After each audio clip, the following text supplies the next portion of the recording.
কি বড় ভক্তরা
কোথায় যাচ্ছে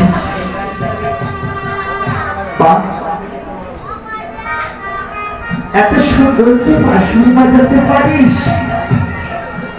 আরে তোর বাঁশির শব্দ শুনে আমি দূর থেকে ছুটে এলাম। আরে কৃষ্ণ, তুই কেমন করে বাঁশি বাজাস? তোর হস্তের বাঁশি করে একটি বার আমার হস্তে তুলে দে।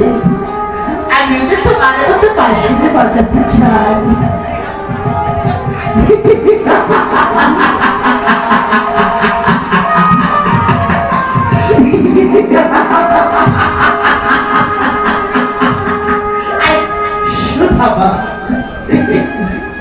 তুই আমার হস্তের বাঁশি বাজাবি? আমার হস্তের বাঁশি দিতে হবে, তোমাকে গুরু দক্ষিণা দিতে হবে। আরে সরকার, তুই বন্ধুদের বন্ধুর কাছে গুরু দক্ষিণা নিবি? বলে সরকার, তুই আমার কাছে কি গুরু দক্ষিণা নিবি? দিতে পারবি? এই সুধামা, দিতে পারবি তুই আমাকে গুরু দক্ষিণা? বল না সরকার, তুই আমার কাছে বন্ধুর কাছে কি গুরু দক্ষিণা দিবি? তুই আমার কাছে জাহাজ যাবি, আমি তোমাকে তাই প্রদান করবো। সুধামা, আয় এদিকে আয়, এদিকে আয়, বুঝি দেখ, বুঝি দেখ। গুরুদেব তারা রাত্র দেবতাকে সেবা প্রদান করার জন্য হস্তে নৈবেদ্যের থালা নিয়ে মন্দির মোড়া করে যাচ্ছে। তারা রাত্র দেবতাকে সেবা প্রদান করবে। এই সকাল থেকে আমার জন্য একটু প্রসাদ চুরি করে আনতে পারবে? ও মা, আরে কৃষ্ণ, একে বলছিস সে যে চুরি করে কি মহাপাপ? না না না না না, আমি এই কাজ করতে পারবো না বন্ধু, আমি এই কাজ করতে পারবো না। ঠিক আছে, তাহলে যদি তুমি এই কাজ করতে পারবে না, তাহলে আমি এই চললাম, আমিও তোমাকে বাইশটা দিতে পারবো না।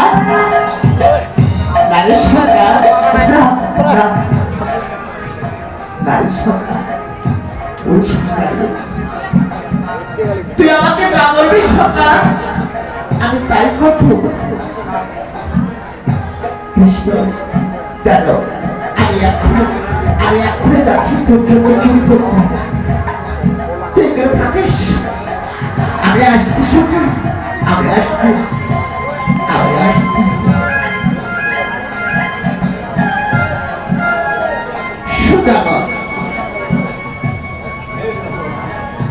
চলে গেলে সরকার সকলে ভক্ত তো আমায় ভালোবাসে, তুই সবচেয়ে বেশি আমায় ভালোবাসিস, সেজন্য আজকে আমি তোমাকে পরীক্ষা করব। তুই আমার জন্য কি করতে পারিস? আজ আমি তোমাকে কঠিন থেকে কঠিনতম শাস্তি প্রদান করব। দেখি তবু তুই আমাকে কতটুকু ভালোবাসিস।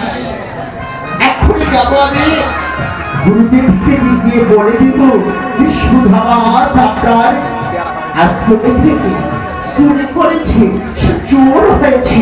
সুধামা আজ আমি তোমার